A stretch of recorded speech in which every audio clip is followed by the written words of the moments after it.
Ok. Déterminer un pourcentage.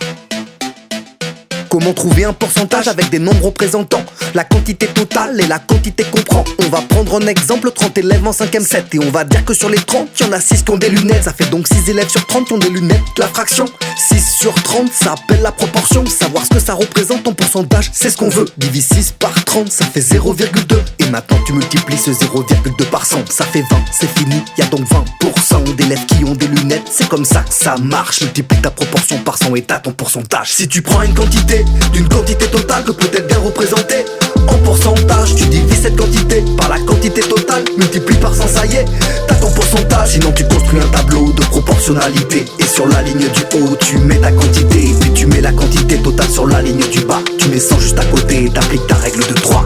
Deuxième méthode, tu choisiras celle que tu veux. Imagine tu changes de console et tu revends tous tes jeux. Aujourd'hui tu participes à un vide-grenier et au final t'en vends 8 sur les 20 que t'as ramené. Tu veux savoir le pourcentage de jeux qu'on t'a acheté. Construis sur une page un tableau de proportionnalité. La ligne du haut sera le nombre de jeux qu'on t'a acheté et la ligne du bas, tous les jeux que t'avais ramenés. Complète ton tableau, 8 en haut et 20 en bas. Mais 100 à côté du 20, ça sera toujours comme ça. Applique la règle de 3 pour remplir la dernière case. Le résultat, c'est ça ton pourcentage. Si tu prends une quantité d'une quantité totale que peut-être bien représentée en pourcentage, tu divises cette quantité par la quantité totale, multiplie par 100, ça y est, t'as ton pourcentage. Sinon tu construis un tableau de proportionnalité et sur la ligne du haut tu mets ta quantité, puis tu mets la quantité totale sur la ligne du bas. Tu mets 100 juste à